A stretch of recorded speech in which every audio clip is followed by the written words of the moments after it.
Bem-vindos de volta. Então, para fechar, agora sim, as propriedades que vão facilitar a nossa vida em termos de fazer cálculos de limites, eu vou apresentar para vocês, então, as últimas propriedades extremamente importantes para a resolução dos exercícios, como eu disse. Bom, a primeira delas diz respeito à potenciação. Eu quero calcular o limite de uma função f de x e essa f de x está elevado a alguma potência n número natural maior do que ou igual a 1. Aqui x tendendo para a. Imagine que a gente queira calcular o limite de uma função elevada a uma potência. Certo? Então, sei lá, você quer calcular o limite de uma função. Essa f de x pode ser qualquer função, né? Qualquer função elevada a uma potência n. Então, imagine que você esteja querendo calcular o limite, olha só um exemplo aqui bem de x ao quadrado menos 1 elevado a, sei lá, potência 100, quando x tende para 1, por exemplo. Quando x tende para 1, potência 100. Agora imagine se você tiver que calcular x ao quadrado menos 1 elevado a 100. X ao quadrado menos 1 vezes x ao quadrado menos 100 vezes, multiplicando x ao quadrado menos 1 vezes... Bom, não funciona assim para calcular esse limite. Então, o que a gente faz? A gente utiliza a propriedade. A propriedade vai dizer, olha, se o limite da f de x, aqui é f de x ao quadrado menos 1, elevado a n, quando x tende para esse limite vai ser igual exatamente igual a limite da f de x quando x tende para A. Esse aqui é mais fácil de calcular. Basta você calcular o limite da f de x quando x tende a A, calcula esse limite e depois eleva a potência n. Aqui está dizendo para você calcular o limite quando x tende a A da f de x elevado a n. Então aqui você tem que calcular f de x n vezes, multiplicando, e depois calcular o limite. Isso é muito complicado, porque esse n pode ser grande, é esse o caso. Então o que ele está dizendo? Olha, para calcular esse limite dessa f elevado a 100, basta você calcular o limite da função x ao quadrado menos 1, quando x tende para A, no caso 1, e calcula esse limite e eleva tudo à potência 100. Calcula esse número e eleva esse número à potência 100. Aí é de fato mais fácil de fazer o cálculo, que é um número elevado a 100. Aqui é a função, quadrado primeiro menos 2, se fosse 2, imagina 3, 4, 5, você multiplica ele por ele mesmo 100 vezes, aí é mais complicado. Desde que esse limite exista, tá? É preciso que o limite f de x quando x tende a A exista. Se existir, eleva a potência a n, tá bom? Então, calcular o limite de uma f elevada a n é o limite da f elevado a n. Então, o limite de uma potência é a potência dos limites. Ó, isso aqui é uma potência de limite, esse aqui é o limite de uma potência. Porque, na verdade, nós estamos com essa ideia aqui, ó. Limite de uma potência é a potência do limite. Tá bom? Então, se a gente usar essa propriedade aqui, nesse momento aqui, olha só como nós vamos ficar. Quanto que é o limite de x ao quadrado menos 1 quando x tende para 1? Bom, 1 ao quadrado menos 1, 1 ao quadrado menos 1 dá 1 menos 1, 0. 0 elevado a 100, que é 0. Ficou facílimo. Agora vai multiplicar isso aqui 100 vezes para depois substituir o 1 essa expressão x² menos 1 multiplicado por ele mesmo 100 vezes, vai dar uma baita de uma expressão, você vai levar a vida toda para fazer, e depois tem que substituir o 1 para ver esse zero. E fazer toda a conta para ver esse zero. É uma facilidade de coisa. Então, limite de uma potência é a potência dos limites, desde que o limite da fx quando x tende a A exista. Nesse caso, esse limite aqui existe, então eleva ele a 100. 0 elevado a 100, que é 0. Beleza? De maneira muito similar, nós vamos ter, além, deixa eu pegar um outro aqui, nós vamos ter também radical. A gente vai estar interessado numa segunda propriedade aqui, vai ser muito interessante para a gente calcular limite de raiz enésima de f de x, quando x tende para A. Só que é raiz enésima, raiz de grau n, raiz de grau n. Bom, então só para trazer um pouquinho de luz aí, eu queria pegar vamos pegar esse daqui. Raiz quadrada de 4. Quadrada quando tem 2 aqui, né? Raiz quadrada é quando n é 2. Então esse n aqui é maior ou igual a 2. Se o n for 1 é raiz primeira, não tem raiz. É só o 4. Raiz quadrada de 4 significa um número que elevado ao quadrado dê 4. Um número cujo quadrado dá 4. Então é o 2. Tá? Um número que elevado ao quadrado dê 4. Raiz quadrada de 4 é um número que elevado ao quadrado dá 4. E o que é raiz cúbica de 8? É um número que quando elevado ao cubo dá 8. Raiz quinta de, sei lá, de 27 é um número que elevado ao cubo, a quinta potência dá 27. Raiz 500 de 32 é um número x que elevado a 500 dá 32, não sei quanto é. Percebe que é raiz enésima, então pode ser raiz, só que esse n não pode ser negativo, não existe raiz menos 2, raiz menos 3. Raiz cúbica, raiz quadrada, esse n aqui é qualquer uma dessas potências da raiz aqui, tá bom? A gente costuma escrever raiz assim, ó. Raiz quinta de 27, também a gente costuma escrever 27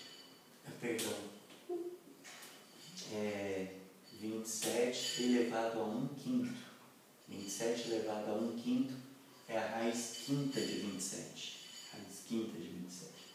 Quando eu coloco assim, 32 elevado a 500, 32 elevado a 1 sobre 500.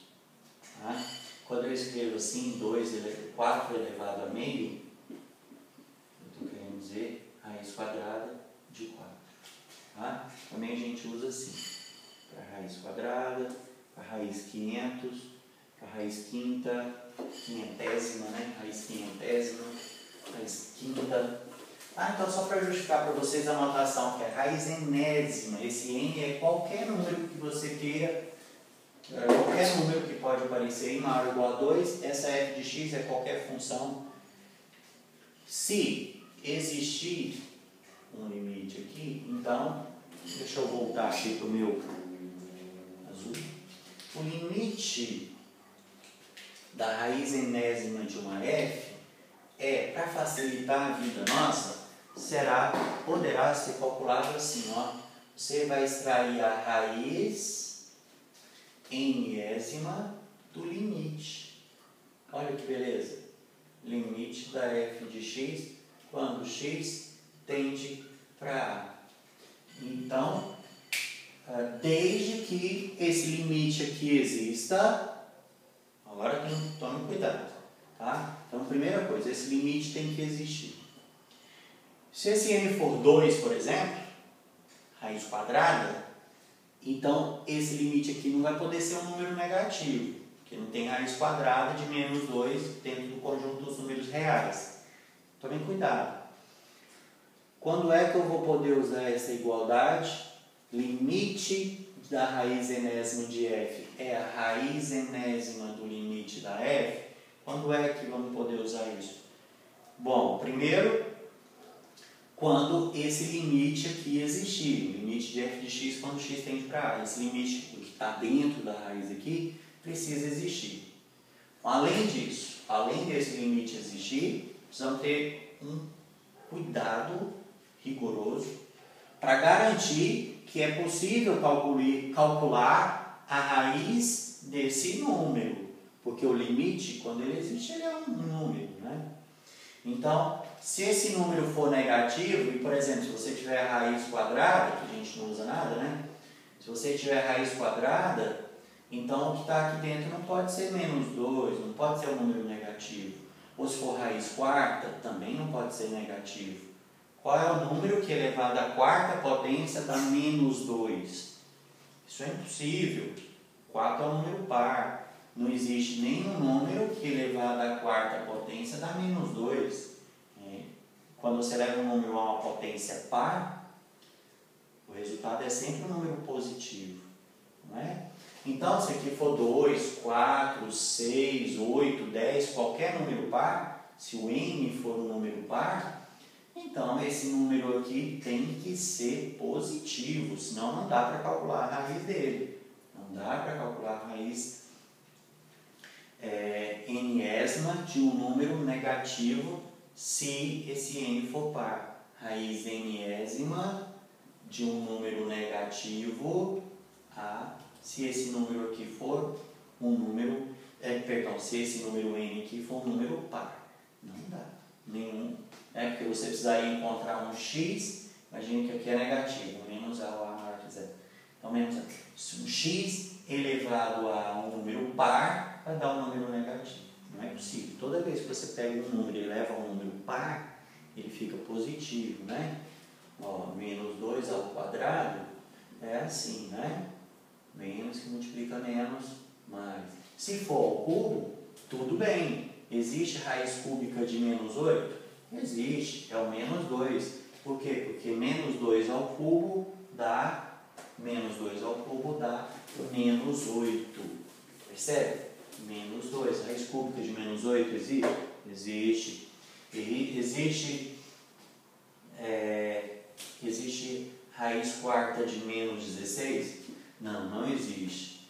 Mas menos 2 elevado à quarta potência dá 16. Dá 16, mas não dá menos 16.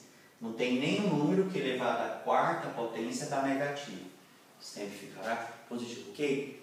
Não pode esquecer isso. Vocês têm que entender isso, tá bom? Então, tomem cuidado. Por que eu estou falando sobre as raízes enésimas par, quando aqui é par? Porque se aqui for par, raiz enésima com n par, esse daqui tem que ser positivo.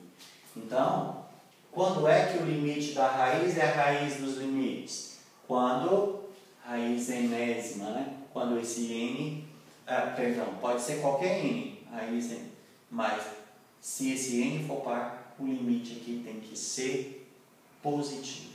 Porque se esse for par e aqui dentro aparecer um número negativo, aí não dá para extrair raiz. Por exemplo, é esse caso aqui. Se o limite deu menos 16, você está com a raiz quarta, como você calcula isso? Não existe nenhum número real que elevado à quarta potência dê menos 16, isso é impossível, né? Então tomem cuidado com os n coeficientes aqui da raiz enésima, quando n é par. Só esse cuidado aí, quando n for par. Então eu vou colocar uma observação aqui. Observação. Qual é a observação? Se n é par, o limite da f de x tem que ser maior ou igual a zero, quando x tende para a, sempre que o n é par. Sempre que o n for par. Se o n não for par, aí não tem. Se o n for ímpar, aí não tem problema, pode ser. Se o n não for par, porque ele é ímpar, né? Então, o problema fica resolvido no caso dos ímpares, não há problema. Pode ser negativo ou positivo aqui. Muito bem. Além das potências e dos radicais, qual outra propriedade também que veja que agora, para você calcular o limite da raiz, aqui você tem que extrair a raiz enésima para depois aplicar o limite. Aqui não. Aqui você aplica o limite e depois extrai a raiz enésima. E veja, porque a facilidade, porque esse aqui vira número. E aqui é função. Raiz enésima de uma função. Não dá para calcular isso facilmente. E agora, limite de uma função é um número. Então, raiz enésima de um número é algo mais simples de calcular. Percebe a diferença? Muito bem. Vai facilitar nossas contas lá na frente. Terceira propriedade importante. Então, potência, radical. Agora eu queria falar de algumas funções. Deixa eu ver qual a ordem que ele segue aqui para a gente poder seguir. LN, cosseno, seno, ele segue essas funções. Então, ele vai falar assim, olha, se você quiser calcular o limite da Ln, logaritmo natural, de f de x, Ln de f de x, quando x tende para A, vamos lá, x tendendo para A, gente que você queira calcular isso, aqui você tem, vamos colocar assim uma chave aqui, né? Ln de f de x quando x tende para A. Limite de Ln de f de x quando x tende para A. Quanto vai ser isso?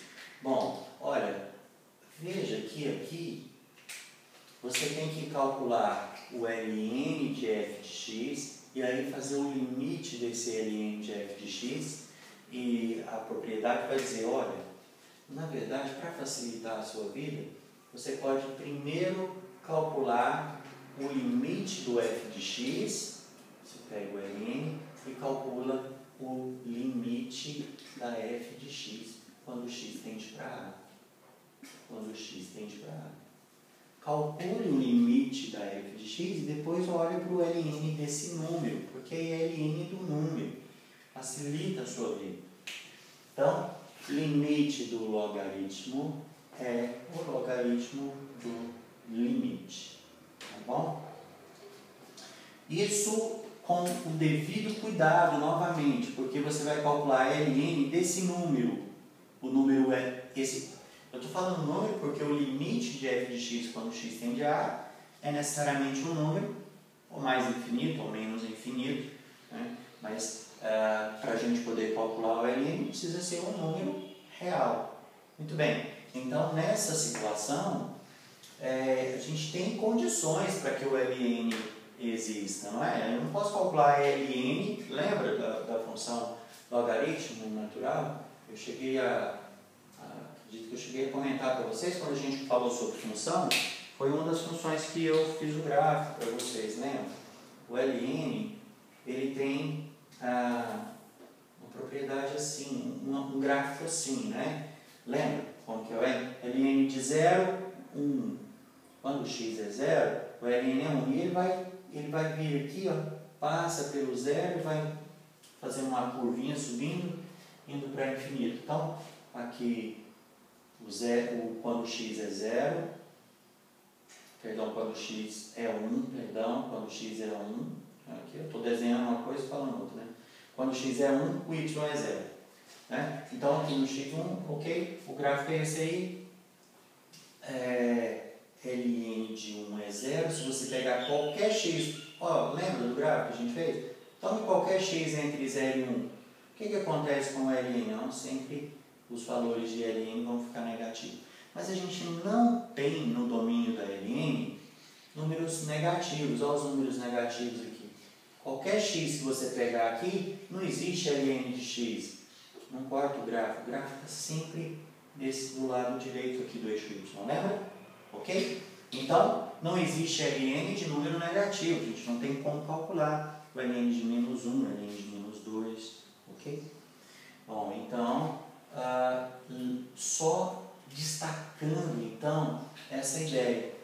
Para que limite de ln de f de x, quando x tende a A, seja exatamente igual a ln do limite, é necessário que, veja, ln desse número. Então, esse número tem que ser maior que zero. Tem que ser maior que zero. Então, necessariamente, o limite da f de x, quando x tende para A, tem que ser maior do que zero. Tá? Senão, não tem como calcular o ln. Então, se você quiser calcular o limite de ln de f de x quando x tende a A, isso será igual a ln do limite da f de x quando x tende a A, se esse limite aqui, ou esse número, que é o limite, existir e for maior do que zero. Então, tome esse cuidado. Então, além do ln, nós temos também uma propriedade para cosseno, seno e exponencial. Então, eu vou alterar um pouquinho a ordem que ele colocou, já que nós falamos do ln, vamos falar da exponencial, e de x, ou e elevado a f de x, uma outra propriedade. Deixa eu avançar um pouquinho aqui, que vocês... A quarta propriedade que eu vou destacar para vocês é limite da exponencial elevado a uma f de x. Por exemplo, e elevado a 3x ao quadrado mais 1. Ó, f de x é 3x quadrado mais 1. Entendendo o que eu estou querendo fazer? Eu quero calcular o limite de dessa função e elevado a alguma função x, desde que o x, se o x tende para A, quero calcular o limite dessa função aqui. Tá? Por exemplo, essa. Bom, se você quiser calcular o limite de e elevado a f de x quando x tende a A, a propriedade vai dizer, olha, então basta você calcular exponencial do limite da f de x quando x tende para A. Quando x tende para A. Então, claro, desde que exista esse limite aí. Onde eu coloquei o meu bastãozinho vermelho. Bom, enfim, vamos ficar com o preto. Coloquei em algum local. Ah, tá aqui. Queria o vermelho, só para destacar aqui para vocês, ó. Limite da f de x é e do limite da f de x. Bom, isso aqui é um número real, limite, lembra? Limite da f de x. Bom, número real, ou vai para mais infinito ou vai para menos infinito. Se esse limite existir, então você fala limite de e de f de x é e do limite da f de x. Se existir. Lembra que a exponencial, ela tem domínio todos os reais?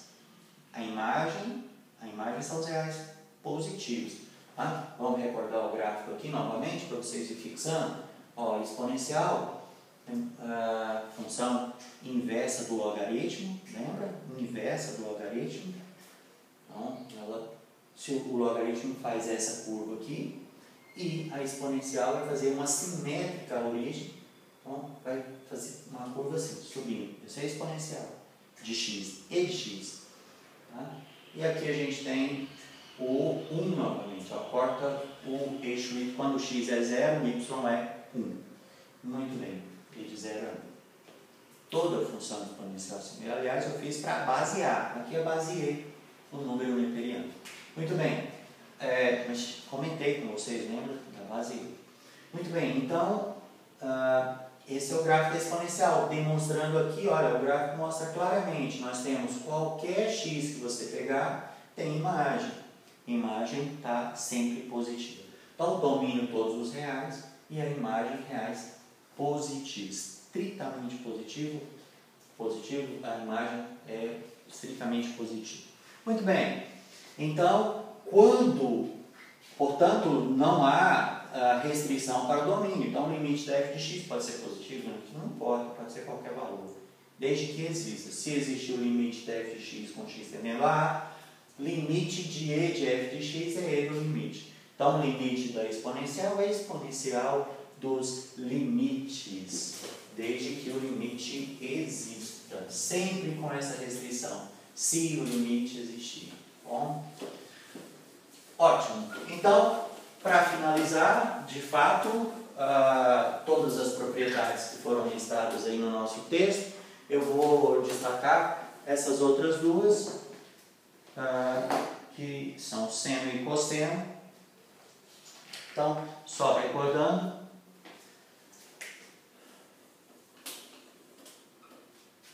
lembra da função seno? Função seno é aquela, lembra da senoide, fiz o gráfico, definido para todos os números reais, e a imagem está sempre entre 0 e 1. Né? Muito bem, ele vai dizer, olha, limite de seno de f de x, limite de seno de f de x, quando x tende para algum número a, limite da seno de f de x, quando x tende para a, é seno do limite. Então, a gente pode primeiro calcular o limite e depois tomar o seno. Seno do limite da f de x quando x tende para a. Gente, essas propriedades das funções que eu estou apresentando para vocês é muito mais para facilitar um pouquinho esse início de conversa nosso. Mais adiante, quando a gente tratar de funções contínuas, a gente vai ter uma gama maior de funções com a propriedade que a gente está colocando aqui. Né? Mas, então só retomando aqui, limite da seno de f de x é seno do limite da f de x, se o limite de f de x existir. Como o domínio da função sendo todos os reais, qualquer número que ele assumir, não há problema nenhum, a gente consegue calcular o seno de qualquer número real, é possível. E, semelhantemente, ou de modo análogo, se você preferir, limite do cosseno de x, limite do cosseno de f de x é exatamente igual a cosseno do limite da f de x. Cosseno do limite da f de x. Okay? Isso para x tendendo a A, como sempre, x tendendo a A. Então, o cosseno também sai para fora aqui e você calcula o limite da f de x, desde que limite exista. Veja, gente, eu estou chamando muito a atenção de vocês para essa condição, desde que o limite existe. Limite da soma é a soma dos limites, desde que cada um da soma desses limites, cada uma das parcelas da soma exista. Limite do quociente é o quociente do limite, desde que os quocientes do numerador e do denominador existam, e além disso, o limite do denominador não pode ser 0. Então, temos que sempre lembrar dessas condições de existência, para poder fazer os cálculos. Ok, muito bem. Então, a princípio, as propriedades são essas, essenciais. Tem uma ou outra que a gente depois pode ir destacando também com os exercícios, tá bom? Um abraço para vocês, até mais.